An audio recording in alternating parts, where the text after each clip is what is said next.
Depuis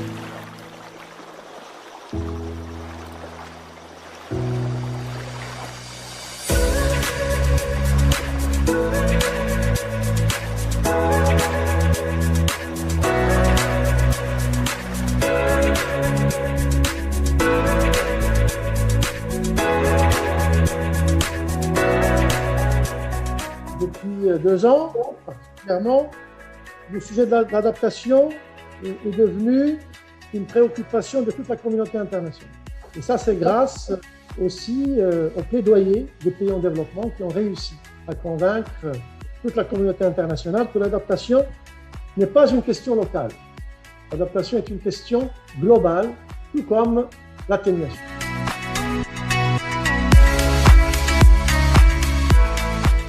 En tant que présidente de la COP26, j'appelle tous les secteurs étatiques et non étatiques à augmenter leur ambition et leur action en matière d'adaptation.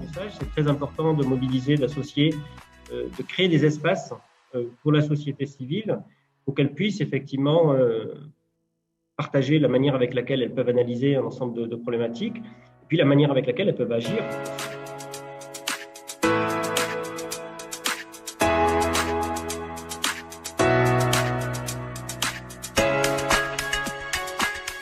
Si on peut ordonner l'atténuation, l'adaptation, il faut la vivre. Il faut vivre l'adaptation. L'adaptation doit être une composante qui vit avec la population. Parce que sans la population, on ne peut pas mettre en place une vraie stratégie en matière d'adaptation. Donc c'est pour cela, la question de la gouvernance, pour moi, elle est extrêmement importante. Au Centre 4C Maroc, nous sommes persuadés que la société civile joue et jouera un rôle clé dans la lutte contre les changements climatiques en œuvrant pour l'adoption de nouvelles lois, de programmes, de politiques ou de stratégies plus résilientes. Mais pour nos pays africains et puis les pays qui sont les moins émetteurs, c'est l'adaptation qui est la priorité et qui doit être directement incluse dans le modèle de développement.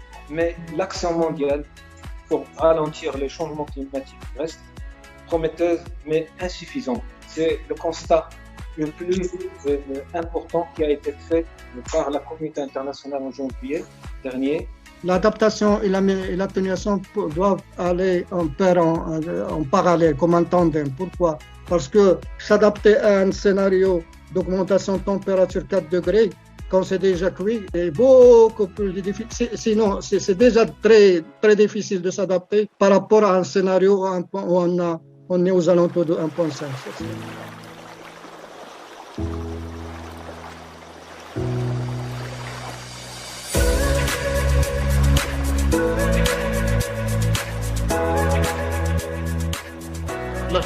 L'agriculture africaine peut être une partie de la solution au changement climatique par la réduction des émissions de gaz à effet de serre dans l'agriculture, qui peut atteindre 50%, et également par la séquestration de carbone dans les arboricultures et dans les forêts, qui peut atteindre 30% d'atténuation mondiale, et dans la séquestration de carbone qui peut atteindre jusqu'à 20%. Le moteur de l'Afrique, c'est le territoire.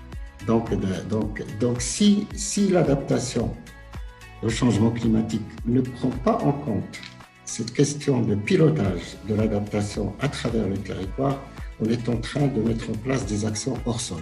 La rationalisation, c'est un impératif. Nous sommes obligés de rationaliser l'utilisation de l'eau, de mieux répartir, bien sûr, les ressources en eau entre les différents usagers, tout en optimisant le développement socio-économique de notre pays.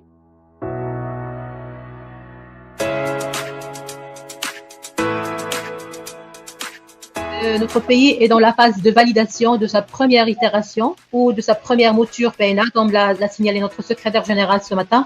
Donc, on parle plutôt maintenant de PNSA. Le S, c'est pour préciser que dans un premier temps, nous nous sommes penchés principalement sur les éléments stratégiques on doit rendre ceux qui sont responsables de la gestion de l'affaire locale de ce concept de nexus, le lien et l'interdépendance entre développement durable local, climat et bonne gouvernance. Ça, c'est fondamental au niveau du renforcement de capacité. La forêt est un support d'intersection des 3 conventions de Rio.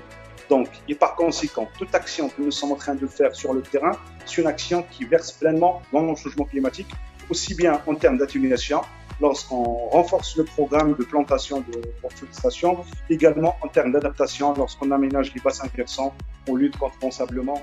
C'est pourquoi cette rencontre parle un petit peu de la pierre angulaire du changement, c'est vraiment d'avoir à inscrire l'adaptation de nos populations, de nos territoires, pour résister à la pauvreté. On va voir avec nos associations qui sont là, qui militent vraiment de manière extraordinaire pour ce changement-là.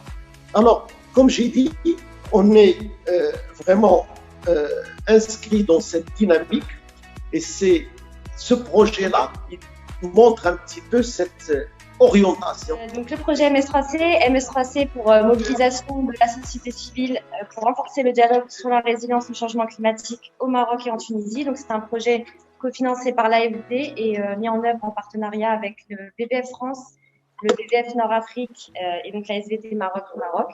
Donc c'est un projet de 3 ans qui a débuté en juillet 2018 et qui donc prendra fin très prochainement. Alors, l'objectif global du projet, c'est mobiliser et renforcer les capacités des OSC pour mener un dialogue constructif avec les pouvoirs publics au Maroc et en Tunisie, favorisant la mise en place de politiques et mesures d'adaptation au changement climatique d'ici 2031. Pour atteindre cet objectif, 3 thématiques prioritaires pour l'adaptation ont été retenues, la forêt, l'eau et le littoral. Voilà, donc dans un premier temps, c'est un projet de mobilisation de la société civile. Donc on a réalisé une cartographie de l'ensemble des associations environnementales marocaines. Et donc sur 163 associations préidentifiées, on en a retenu 16 associations actives et engagées pour l'environnement au Maroc et représentant l'ensemble des régions.